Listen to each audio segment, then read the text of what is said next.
Hello my dear learners, how are you all? I hope you all are doing great. My name is Ms. Riya Jain and I am your English educator or mentor.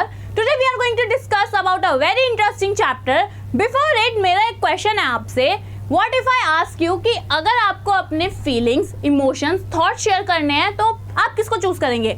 Either a paper or a friend. Mostly बच्चे reply करेंगे ma'am we have many friends, तो हम अपने friends के साथ अपने emotion share करेंगे, अपनी फीलिंग शेयर करेंगे. बट व्हाट इफ आई से आपकी ही एज की एक लड़की जिनका नाम था एनी फ्रैंक, शी डिसाइडेड कि वो अपने इमोशंस को, अपनी फीलिंग्स को शेयर करेंगी एक पेपर के साथ. You guessed it right. Today we are going to discuss about the chapter From the Diary of Annie Frank, जो कि आपकी बुक फर्स्ट फ्लाइट का है. चैप्टर बच्चों बहुत इंपॉर्टेंट होने वाला है बोर्ड्स पर्सपेक्टिव से. और सेकेंड ऑफ थिंग, मैं इस चैप्टर को इतना इजी करके डिकोड करके लाई हूँ कि आप इजीली इसको सारे जो इसके पॉइंट्स हैं उन्हें समझ लेंगे. और सेकेंड ऑफ थिंग, जो आपको चीज़ें मेमोराइज करनी है या अपने माइंड में रखनी है वो भी मैं आपको इंपॉर्टेंटली बताऊंगी. कुछ मेजर इवेंट्स ऐसे हैं जो मेनली बोर्ड्स में पूछे जाते हैं, उन पे फोकस करेंगे. Without wasting time let's dig in. Start करते हैं.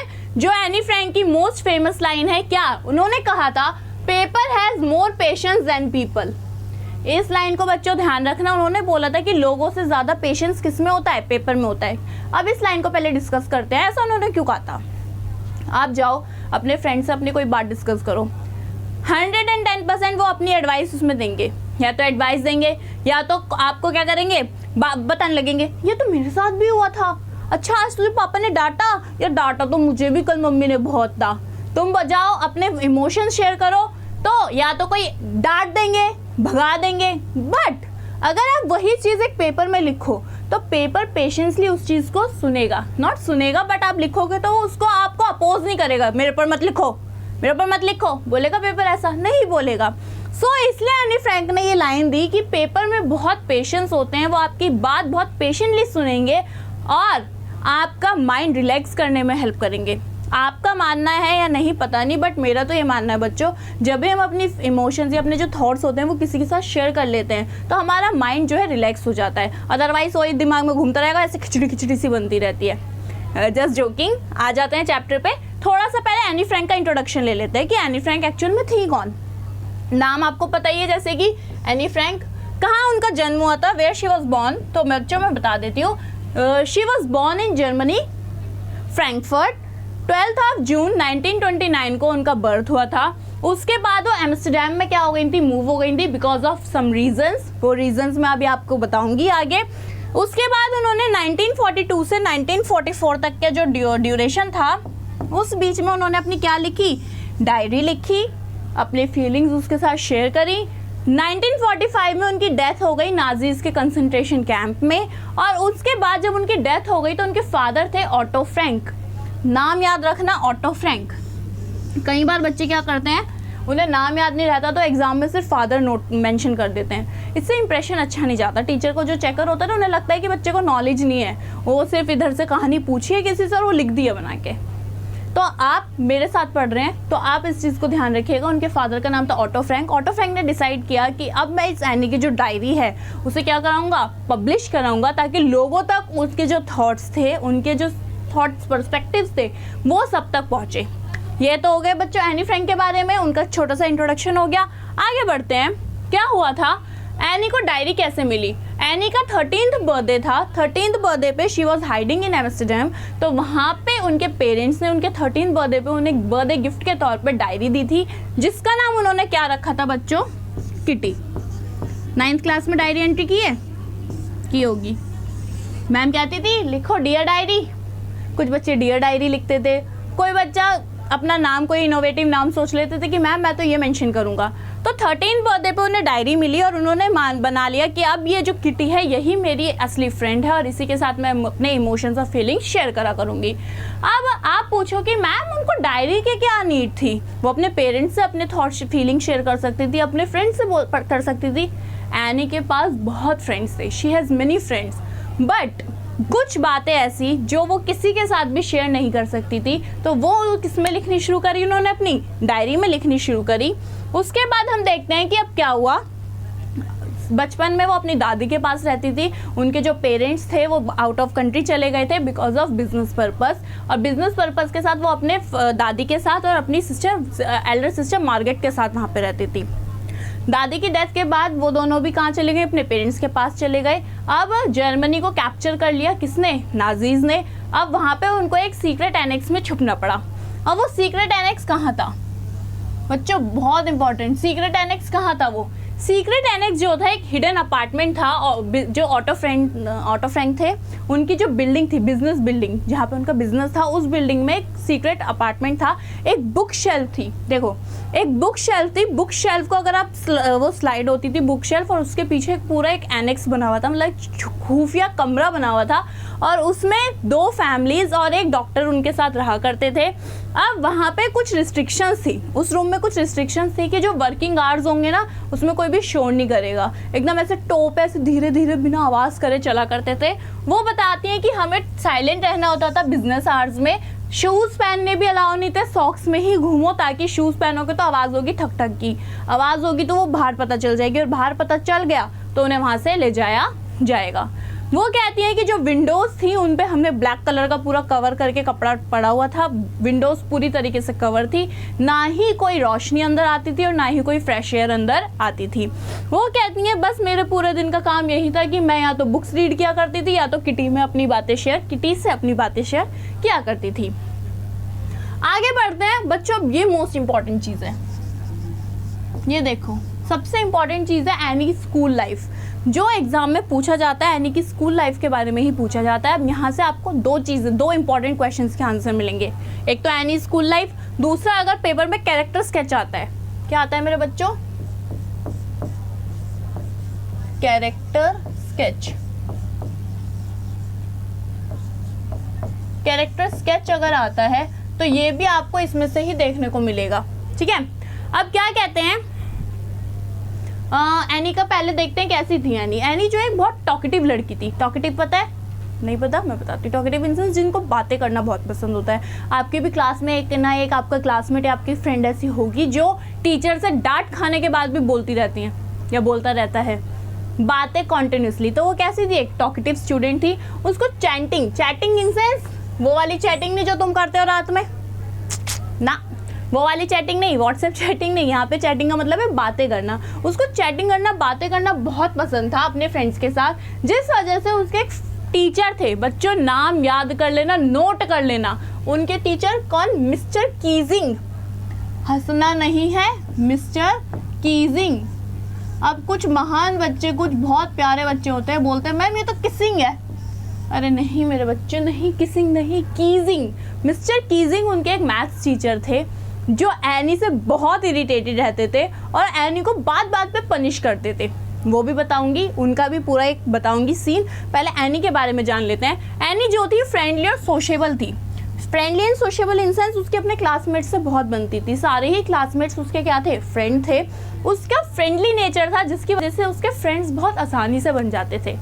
और वो क्या है, उसको अपने थॉट्स, अपनी फीलिंग्स, अपनी बातें शेयर करने में बड़ा मज़ा आता था। ये उसकी स्कूल लाइफ है बच्चों, ठीक है, याद रखना स्कूल लाइफ है। और जो मैंने स्टार्टिंग में आपको बताया कि उन्होंने किटी को चूज़ करा अपनी फीलिंग शेयर करने के लिए, वो वाली थी जब वो छुपी हुई थी। कहाँ पे, एम्स्टरडैम में। कहाँ पे, सीक्रेट एनेक्स में। दोनों अलग अलग हैं, दोनों में कंफ्यूज मत होना। ये बात है स्कूल लाइफ की, जब अभी तक कोई कैप्चर नहीं हुआ है, कोई कुछ नहीं है, ये फ्रीली रह रही हैं। और जो सेकंड वाला पार्ट था, वो फर्स्ट वाला पार्ट था, वो किसका है कि जब वो छुपी हुई है किन से, नाजीज से, क्योंकि अगर उन्हें पकड़ लिया तो उन्हें कंसंट्रेशन कैंप में डाल दिया जाएगा। डोंट वरी, ये हिस्ट्री का थोड़ा पार्ट है, हिस्ट्री का ही थोड़ा पार्ट है, बट ये आप हिस्ट्री में पढ़ोगे, ठीक है। तो don't worry about it, Nazis वाला आप पढ़ोगे हिस्ट्री में, एसएसटी में पढ़ोगे। अब वो कहते हैं कि भाई बहुत उसे बातें करना पसंद था स्कूल डेज में। वो सबसे जो टीचर्स की ना आंखों में रहती थी, आंखों में इंसान नज़रों में रहती थी। किस वजह से, उसके टॉकेटिव नेचर की वजह से।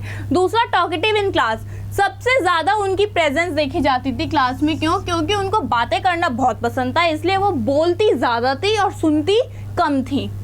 उनकी जो है हर टाइम कोई ना कोई बात ज़बान पर रहती थी, जिसकी वजह से टीचर्स उनसे बहुत इरिटेटेड रहते थे और उनको बोलते थे कि आप जो हो ट्रबल मेकर हो क्लास के अंदर। उसके बाद देखते हैं ब्राइट एंड क्लेवर। बातें और टॉकेटिव के साथ साथ बहुत ही ब्राइट स्टूडेंट भी थी और बहुत क्लेवर भी थी। कैसे थी कि एनी एक इंटेलिजेंट और क्विक विटेड, बच्चों इन वर्ड देख लो, note it, quick witted in sense वो इंसान होता है जो कि किसी भी बात को सुन के उसका रिस्पॉन्स तुरंत दे दे, है ना।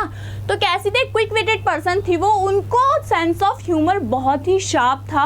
वो किसी भी बात को डिकोड बहुत इजीली कर लेती थी, चाहे कितना भी कोई बड़ा हो उसकी बात का इस तरीके से जवाब देती थी कि मान लो उनकी सिमिलर एज का कोई क्या हो, फ्रेंड या स्टूडेंट हो। वो क्या थी, बहुत क्रिएटिव थी और वेल कॉन्फिडेंट थी, उनको अपने ऊपर बहुत कॉन्फिडेंस था।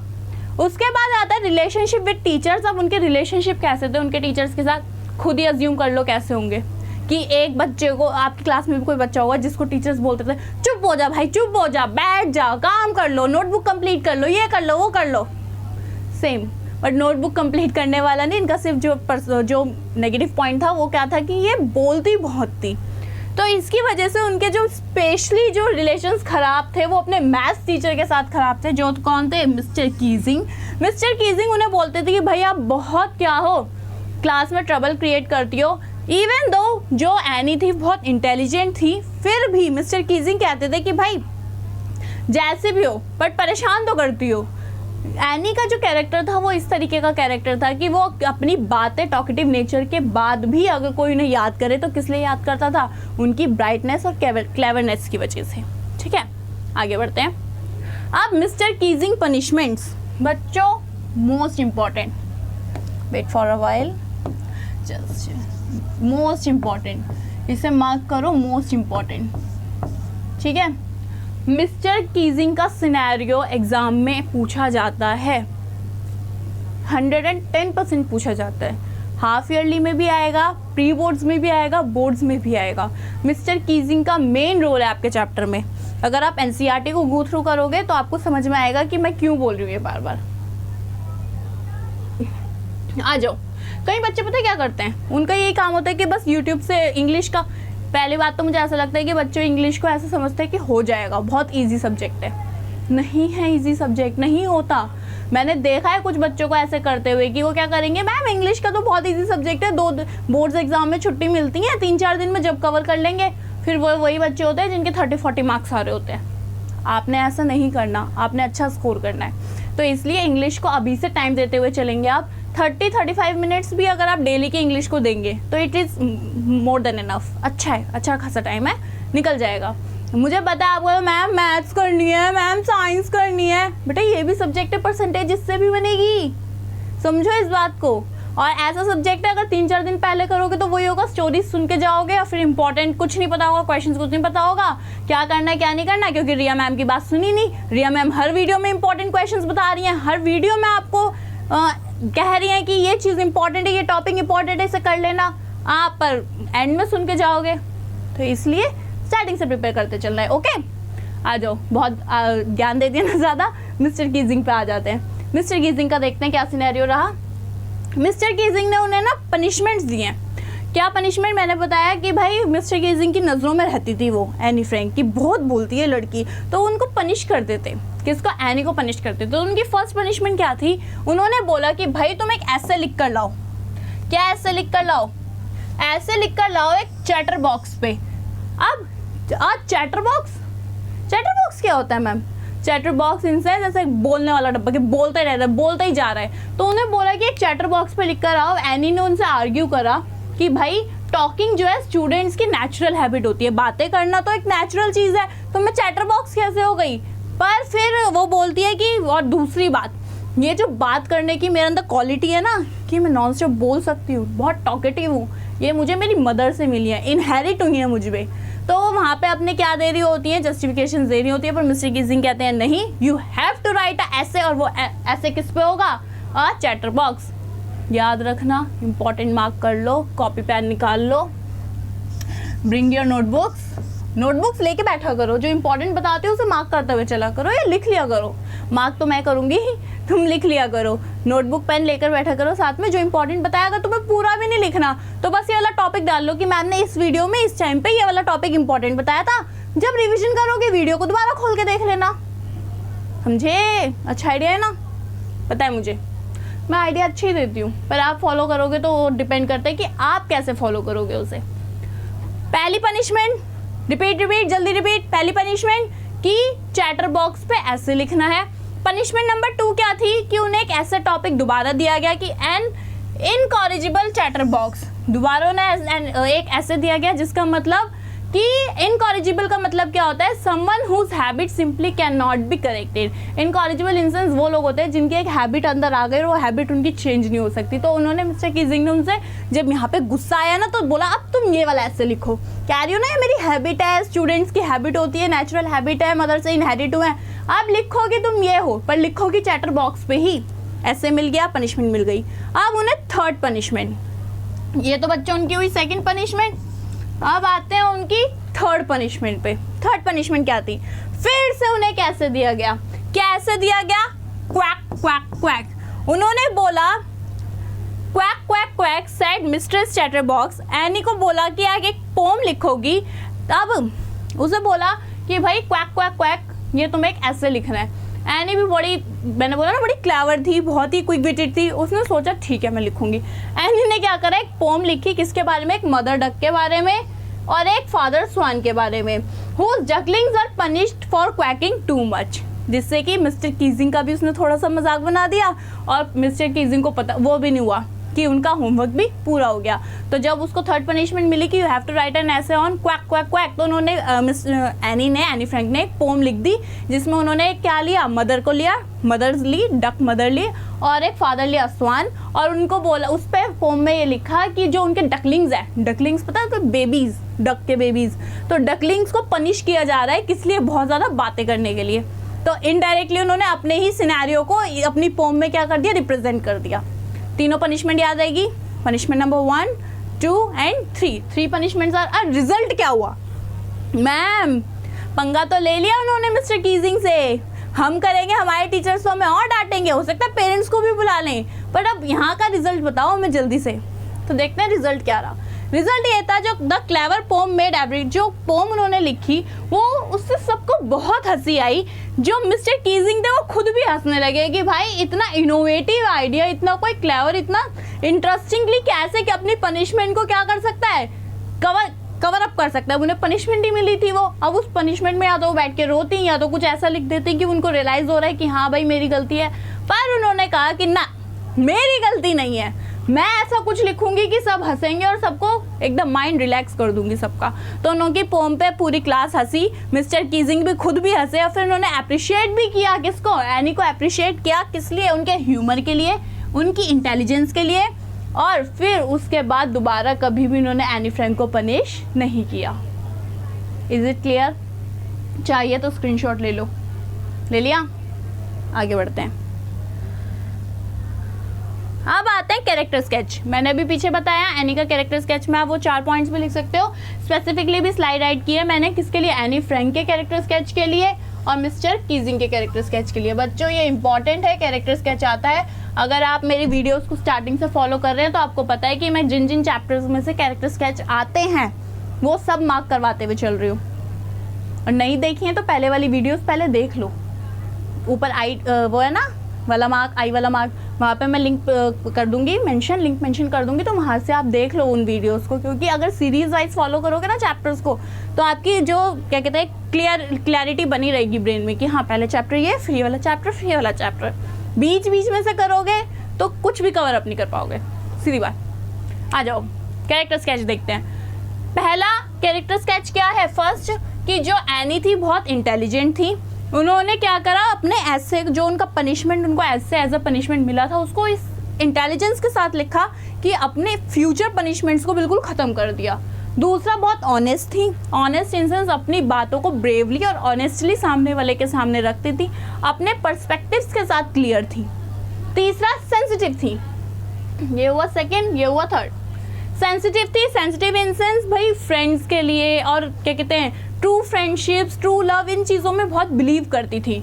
चौथा ह्यूमरस, ह्यूमरस इन सेंस उनका सेंस ऑफ ह्यूमर बहुत अच्छा था, वो अपनी पनिशमेंट को इतने क्लेवरनेस के साथ उन्होंने रिस्पॉन्स किया कि फ्यूचर पनिशमेंट्स नहीं मिली। क्रिएटिव, क्रिएटिव इन सेंस उनका माइंड बहुत क्रिएटिव था, तभी तो उन्होंने अपनी डायरी का नाम क्या रखा, किटी। और उसको अपनी एक रियल फ्रेंड की तरह क्या किया, ट्रीट किया। अब ना मुझसे एक बच्चे ने एक बार पूछा था मैम एनी फ्रैंक ने डायरी लिखी थी तो अब तो वो बहुत फेमस है, हर कोई एनी फ्रैंक को जानता है, तो क्या मैं भी डायरी लिखना शुरू कर दूँ तो मैं भी फेमस हो जाऊँगा? अब इसका जवाब आप मुझे कमेंट में बताओ, क्या वो फेमस हो जाएगा अगर वो डायरी लिखना शुरू करेगा? तो बताओ। नेक्स्ट वीडियो में इसका आंसर मैं दूंगी जो मैंने उसको रिप्लाई किया था, बट अभी इसमें आप मुझे बताओगे इस वाली वीडियो में कि क्या हो सकता है। ठीक है, अब आ जाओ मिस्टर कीजिंग का कैरेक्टर स्केच। अब आता है मिस्टर कीजिंग का कैरेक्टर स्केच। पहला स्ट्रिक्ट टीचर थे, पता चल गया कितना पनिश किया ना उन्होंने, एनी को तीन पनिशमेंट दे दी, बताओ। तो मिस्टर कीजिंग क्या थे, पहले स्ट्रिक्ट टीचर थे, उनको क्लास में क्या चाहिए था, डिसिप्लिन चाहिए था और क्लासरूम में कोई भी नॉइस नहीं चाहिए थी। दूसरा फेयर माइंडेड इन सेंस कि मौके देने वाले थे, मौके देते थे। उन्होंने एनी को बहुत सारे चांसेस दिए अपनी हैबिट को चेंज करने के लिए और अपने बिहेवियर को ठीक करने के लिए, क्योंकि उन्हें पसंद नहीं था एनी का बातें करना क्लास में, तो उन्होंने उसको चांसेस दिए कि मत बात किया करो, मत बोला करो, बट नहीं मानी वो। चौथा एप्रिशिएटिव इन सेंस, अब जब एनी ने वो ह्यूमरस पोम लिखी, चाहते तो डांट सकते थे, गुस्सा कर सकते थे, बट अप्रिशिएट करा एनी की क्रिएटिविटी के लिए, जो उसने ह्यूमरस उसमें थिंग्स ऐड करी उसके लिए क्या करा, एनी को अप्रिशिएट किया।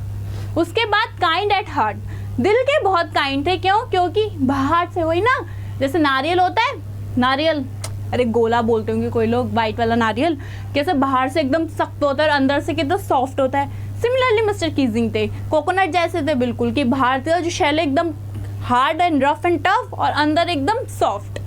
आगे बढ़ते हैं, अब आता है थीम्स ऑफ चैप्टर की बात कर लेते हैं। थीम्स ऑफ चैप्टर की बात करते हैं। पहले एक बार रीड आउट कर लो फटाफट, लास्ट हमारा ये है, इसके बाद हम चैप्टर को रिकैप करेंगे। थीम्स ऑफ चैप्टर, पहले लोनलीनेस इन सेंस, जब वो बेचारी वहाँ पे छुपी हुई थी, एनी फ्रैंक जब एमएसटी में छुपी हुई थी तो वो बहुत अकेली हो गई थी, क्योंकि उनके स्कूल फ्रेंड्स उनसे छूट गए थे, जिसकी वजह से उन्होंने अपनी किटी जो उनकी डायरी थी उसको अपना फ्रेंड बनाया और उसके साथ अपनी बातें शेयर करनी शुरू करी। दूसरा थीम है need for expression in sense, writing सबसे पावरफुल वे उनको लगा अपने जो इमोशंस हैं उनको एक्सप्रेस करने के लिए। चौथा स्टूडेंट लाइफ, जो उनकी स्टूडेंट लाइफ थी वो पूरी मिक्स थी। स्टूडेंट लाइफ कैसी थी, यानी फ्रेंड की मिक्स थी, उसमें फन भी था, उसमें डिसिप्लिन भी था, फ्रेंडशिप भी थी और बहुत सारी न्यू लर्निंग्स भी थी। फोर्थ आया ह्यूमर एंड इंटेलिजेंस, ह्यूमर और प्रॉब्लम्स और चैलेंजेस को बहुत अच्छे से एनी फ्रैंक ने क्या किया, फेस किया और हर प्रॉब्लम का अपनी क्रिएटिविटी से एक ऐसा सॉल्यूशन निकाला कि मतलब एकदम उस प्रॉब्लम को रूट से ही ख़त्म कर दिया। नेक्स्ट आया ट्रू फ्रेंडशिप इन सेंस, जो एनी फ्रैंक थी वो ट्रू फ्रेंडशिप में बिलीव करती थी, तभी उन्होंने जो उनके स्कूल फ्रेंड्स थे उनको भी वो as a true friend treat किया करती थी। बाद में जो उनकी डायरी उन्हें किटी मिली उसको भी उन्होंने अपना एक ट्रू फ्रेंड माना और अपने साथ उसको लाइफ टाइम जब तक वो रही, लाइफ टाइम इन सेंस जब तक वो जिंदा रही तब तक उसको अपने पास रखा। सो स्टूडेंट्स, आई होप आप सभी को ये चैप्टर, इसके की फैक्टर्स और इसके मेजर पॉइंट्स और इवेंट्स बहुत अच्छे से समझ आए होंगे। अगर अब भी आपको कोई डाउट लगता है तो आप मुझे कमेंट सेक्शन में ज़रूर बताइएगा, ठीक है? तब तक के लिए tata, bye bye, take care.